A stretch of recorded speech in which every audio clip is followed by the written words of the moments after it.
ဓိကကတော့ပေါ့နော်ဒီကျောင်းကိုညီမအမတို့ကလေးကိုကျောင်းထားမယ်ဆိုတဲ့အချိန်မှာ school visit တွေလိုက်လုပ်ကြည့်ရပေါ့နော် school visit လိုက်လုပ်ကြည့်ရပြီးတော့တသားကဒီ17လမှာသူက hair group 17လမှာစပြီးတော့ hair group မှာပေါ့နော် brain development စတက်ခဲ့တာပေါ့အဲ့လိုဆိုတော့အဲ့ဒီကနေမှကျောင်းမှာ event လေးလုပ်တဲ့အခါမှာဒီ school တွေကနေပြီးတော့မှကျောင်းပွဲလေးမှာလာပြီးတော့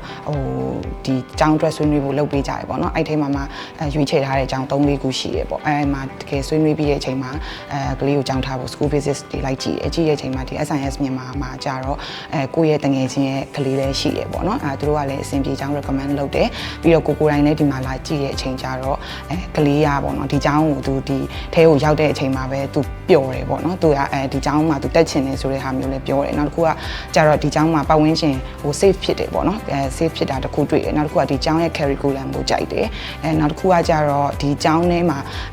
ဟိုကလေးကို view site ပေးတာပေါ့ဆရာမတွေရောဒီမှာရှိတဲ့ assistant တွေအကုန်လုံးပေါ့နော်ဒီကျောင်း school administration ကအစပေါ့နော်အစအရာရာကိုအရန်ကိုနွေ့နွေ့ထွေးထွေးနဲ့ view site ပေးတယ်ပေါ့နော်အဲ့ဒီအချက်တွေကြောင့်မို့လို့ဒီ SIS မြန်မာကိုရွေးချယ်ခဲ့တာပေါ့နော်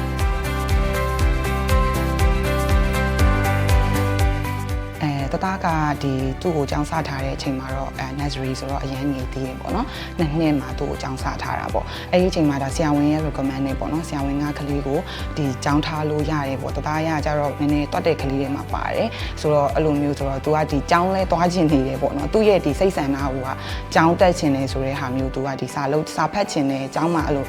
ပျော်ချင်တယ်ပေါ့နော်အဲ့လိုမျိုးလေးဖြစ်တဲ့အခါကျတော့တက်ခိုင်းလိုက်တယ်ပေါ့တက်ခိုင်းလိုက်တဲ့အခါမှာဒီကျောင်းတက်ပြီးသွားတဲ့အချိန်6လပေါ့နော်ဒီသူစဝင်တဲ့အချိန်မှာ nursery 1မှာသူဒီ semester တစ်ခုပြီးသွားတဲ့အချိန်မှာဆိုရင်ဟို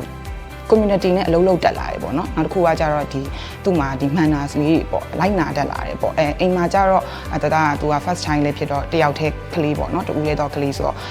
နည်းနည်းသူအိမ်မှာနေတာနဲ့ဆိုင်ကျောင်းတက်ပြီးသွားတဲ့အချိန်မှာသူ့ရဲ့အပြုတ်မှုလေးတွေကလိုက်ပြီးတော့အဲ့လိုပြောင်းလဲလာတာပေါ့နော်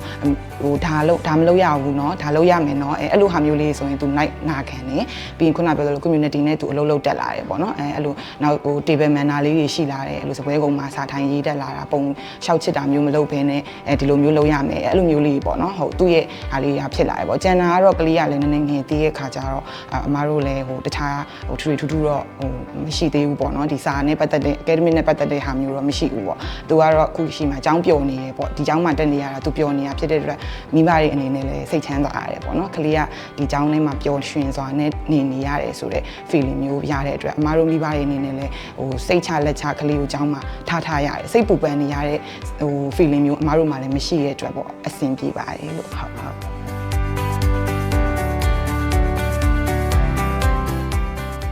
ဟုတ်အကြံပြုပါတယ်ဆိုတာကအဓိကဒီကျောင်းမှာကဒီ school ရဲ့ head ကနေစပြီးတော့မှဟိုအစင်အထိပေါ့နော်အကုန်လုံးကဒီကျောင်းထဲဝင်လာတာနဲ့ဘယ်လိုနွေးနွေးထွေးထွေးနဲ့ view site ပေးတဲ့ဟာမျိုးပေါ့နော်ပြီးတော့ခုနပြောလိုမျိုးဒီမိဘတွေရဲ့မျက်စိရှိမှလည်းမဟုတ်ဘဲနဲ့မိဘမျက်စိကွယ်ရမှာလည်းကိုယ်ကလေးကိုအဲ့လိုစိတ်ချစွာနဲ့ထားလို့ရတယ်ပြီးရင်မိဘတွေအနေနဲ့လိုအပ်တဲ့အချက်အလက်တွေကိုလည်းစိတ်ကြိုက်ဆွေးနွေးနိုင်တယ်ပေါ့နော်အဲ့လိုမျိုးအကြောင်းဘက်ကိုပြောပြီးတော့ကိုကတော့ဗာလေးဖြစ်ချင်တယ်ဆိုတဲ့ဟာမျိုးတွေကိုလှုပ်ချင်တယ်ဆိုတဲ့ဟာမျိုးတွေပေါ့အဲ့လိုဟာမျိုးလေးဆိုလဲပြောပြလို့ရတယ်ကိုဖြစ်ချင်တဲ့အရာလေးတွေပေါ့နော်အဲ့တော့ကိုမှမိဘတွေအနေနဲ့လည်းအဓိကကတော့ဟိုကလေးကိုအကြောင်းမှာဒီအရွယ်နဲ့စထားတဲ့အချိန်မှာစိတ်ချရဖို့ကရည်ကြီးတာပေါ့နော်အဲ့လိုဆိုတော့အဲ့လိုစိတ်ချရတဲ့ feeling မျိုးပေးတဲ့အတွက်အရန်ကြိုက်တာပေါ့အဲကြောင့်ချမ်းမိဘတွေကိုဆိုရင်လည်းအဲ့လို recommend လုပ်တာပေါ့နော်ဒီမှာကအဲ့လိုဟိုမျိုးလေးထွေးနဲ့ဆွေးနွေးပြီးရနောက်ခုနပြောလို့ကိုကလေးအခြေအနေကိုလည်းအမြဲတမ်းဟိုမင်းနေလို့ရတယ်ပေါ့နော်ဆရာမကြီးနဲ့အမြဲတမ်း keep in touch လုပ်လို့ရတယ်အဲ့လိုဟာမျိုးလေးအရန်အဆင်ပြေပါတယ်ဟုတ်အဲကြောင့် recommend လုပ်ပေးခြင်းပဲပေါ့နော်ဟုတ်